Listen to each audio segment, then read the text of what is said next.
that the antique map? That's, by the way, this particular map that Craig is holding up, others get credit for it. It always irritates me when a map maker will take a map created by a participant in the war. He will take the map and then copyright the map and then publish the map. That map was drawn by Henry Brander McClellan, Jeb Stuart's chief of staff. That map was not drawn by the person who later copyrighted it and sold it. But that's H.B. McClellan's map. He drew that as a result of visits that he made here 2 times after the war. His book, regarding General Stuart, Campaigns of Stuart's Cavalry, is the finest single book I've ever read, honest book I've ever read about anybody else. I mean, it's just an extraordinarily fair book. He corresponded with federal officers. He went to the source, and he wrote a fair and accurate account. If any of you are into it, and you ever want to go and see the desk that he wrote that book on, go to the Sayre School in Lexington, Kentucky, formerly the Sayre Female Institute, and there's his desk right there at the principal's office, and there's his painting right up above. So I'm into that, so I've been there.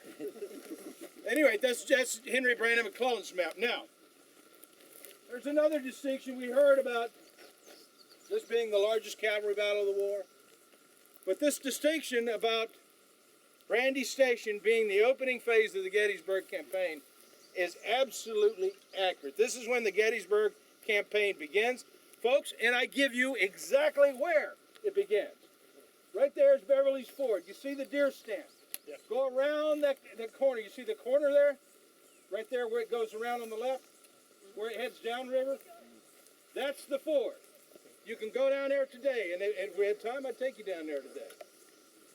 But you can go down there today, and the old ruts, the wagon ruts coming up from the river are still there.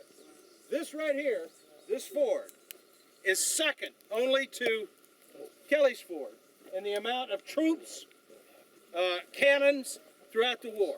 Cavalry probably used this ford more than anybody else throughout the war. But 1861, 1862, 1863, 1864, Beverly's Ford, right here. Well, the Stoneman raid crossed here. Yes, a portion of it, yep. Now, Beverly's Ford, this land was patented by Robert Beverly in 1719. Robert Beverly patented this land, and in 1738, he leased out acreage here. Elkwood Plantation was back here, which he later sold to Richard Cunningham. Now, in 1798, a matter of no small distinction, 1798, hustle. Okay, got it? In 1798, there was a bridge put across this river. A bridge. The first bridge above Fredericksburg. 1798.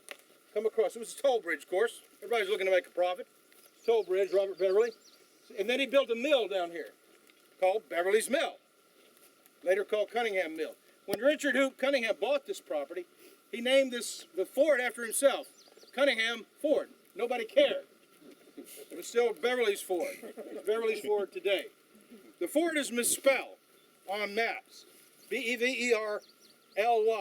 It's B-E-V-E-R-L-E-Y. That was the correct spelling of Robert Beverly. So that's Beverly's Ford. The bridge was washed away sometime around 1810 and was never built again.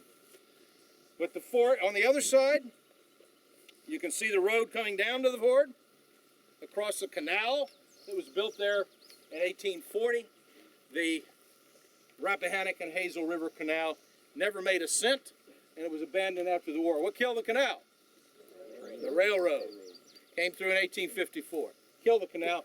But right now you can still go down there today. Now, a little bit of admin stuff. Mark, are you still with us? Mark Kuhn? We have the Civil War Trust. We work closely, we meaning me, works closely with the Director of Real Estate for the Civil War Trust, Tom Gilmore, with Mark and Jim Campy and others. The Civil War Trust has appraised this property. We have made, I'll tell you what it is, $539,000 for 115 acres, which includes the fort. Nice. we want to buy this to add it to our property over here. So we offered this landowner, who is a friend of ours, didn't used to be, but we offered this landowner a certain amount of money. He hasn't yet taken our contract, but we're trying to buy this. And so if we buy it, what do we secure? Beverly Ford. We secure this. Now, during the Battle of Brandy Station, this is Josiah Kellogg. This is where the 6th New York, the 17th Pennsylvania is at. 17th Pennsylvania. This is two regiments comprise almost 1,400 men. And they're right here. And their 17th Pennsylvania's surgeon, Isaac Walborn, you know the story? But You tell the story. Well enough to tell them. Okay. Well, their horses were down here. And he was on his way to tend to some wounded men that were down here from his regiment. And courtesy of Philip Preston Johnston over on Rooney's Knoll, he sent a shell this way. The shell hit the ground. Boom, right here, in here. It took one skip and right between his shoulder blades. It knocked him over. Kellogg reports him killed in his report. He lives long after the war, having stopped the full impact of a solid shot because the cannon falls beside him. He lives. No one understands why. He was one lucky doctor. So this right here is the federal right. Now, if you go down here on the right, the river is right down there. You walk down to the edge of the ridge and you got a snootful, you fall about 50 feet into the river. But it's right there. You can see why this position is so important to the Federals. They will put artillery. When you read the federal accounts, we put our artillery on a knoll on the bend of the river. This is the knoll, right here. Now, folks, there's a place that relic hunters are not wanted here. They're in fact chased off. We don't allow them on Civil War Trust property. Relic hunters are not allowed here by this landowner or the other landowners around here, for the most part. And we're glad of that because there are soldiers still buried here. And I'm here to tell you, folks, that during the winter encounter of the Army of the Potomac, this is all 6th Corps right here. 6th Corps had responsibility for Beverly Ford and Welford's Ford. So you have 15,000, 20,000 men here at varying times, camping between December 1863 and May 1864. There's a lot of soldiers buried very near where you're standing right now. That is a fact, an absolute fact. A lot of soldiers buried to this day very near where you're standing right now. Fact. So just keep that in mind. That's not any thing we publicize, but they're buried very near here, if you get my drift. Got it. Okay, so what I'd like to do now, any other questions? You've got the federal position during the morning phase of the Battle of Brandy Station. And if the Confederates would have attempted to attack, they would have been thrown back because of the formidability of this position. Any questions here about Beverly Ford, history, preservation, anything else?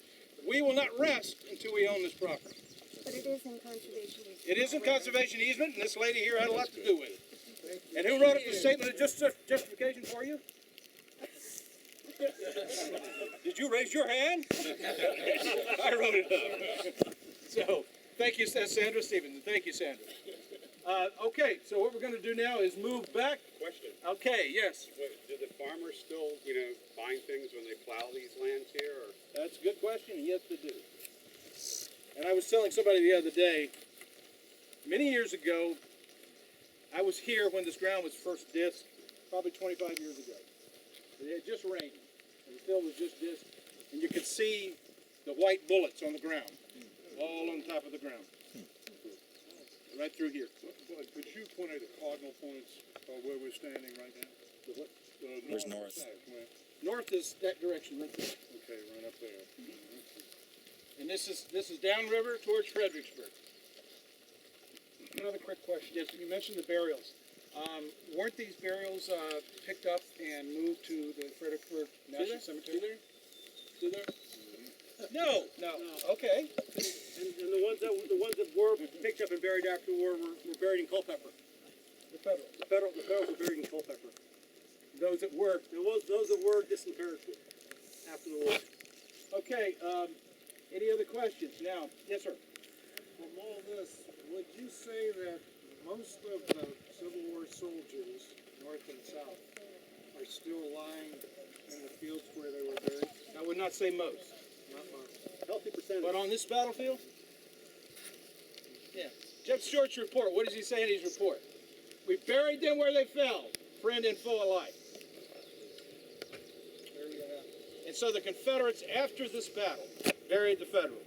We have occasions during this battle down here where Federals are burying Federals killed in this battle, putting them in the ground. Isaac Ward was buried on the battlefield. Isaac Ward's in Culpeper National Cemetery. The only one I can find there other than Isaac Ward is in Culpeper National Cemetery along with Virgil Broderick and John Shellmeyer. You can't find a lot of Federals buried in Culpeper's National Cemetery that were from this battle. Yes. Was Grimes Davis's wife like from? He didn't have a wife. Oh, so why did he decide to stay with the Union? Because it seems like all those Southerners that decided to stay I want to finish it. Finish it. had Northern wives. Yeah. Women can influence men to make decisions. Well, I'm guessing Never. Of course. he can go the opposite direction. Pemberton's wife was. Yeah. Yeah, and well, you make a good point. But Grimes Davis had fought Apaches. He had a career in the United States Army. Don, I think you'd agree. The Army was his wife. And that's he was a tough guy. He was the surgeon of the 3rd Indiana Cavalry called him a proud tyrannical tyrant. He was a tough guy. John Buford, who didn't much like anybody. John Buford, after this guy's death, Grimes Davis, in his report, calls him no friend of newspaper reporters. I'm paraphrasing what he said, but he called him an ornament to his profession. This is John Buford talking about Grimes Davis. But he was just really hard-headed and stubborn. That's Like why, John Buford. That's why I decided to stay in They the were Union. kindred souls, and Buford's a good. Southerner too. That's good. Kindred souls. You agree? The Harper's Ferry breakout too. Yep, he did. And Don is pointing out that he led the 8th New York Cavalry and 12 out of the Harper's Ferry breakthrough. Well, he was a good officer. So, what we're going to, Craig, Right here. what we're going to do now, folks, and this next part of the move is important because we're going to go to Rooney Lee's position. It's important that you're going to be going through an area that's, as you're going down past St. James Church, we own the property, Civil War Trust to the right, the property to the left is private property. We'll be entering private property through the courtesy of the farming family. I've never taken a tour group there before, but I wanted to take this tour group there. For one reason, I got Jeb Stewart with me. And so, here we are, but stay up close. Stay close, and as we move onto the property, you'll pass it. Once you pass through that gate, you'll be on Beauregard Farm property. Beauregard Farm is owned by Johanna Quant. She's the chairperson of BMW. She can afford it. And a good friend of ours, a good neighbor. So let's move on back as quickly as we can to your car. If you look at your tour map, we're skipping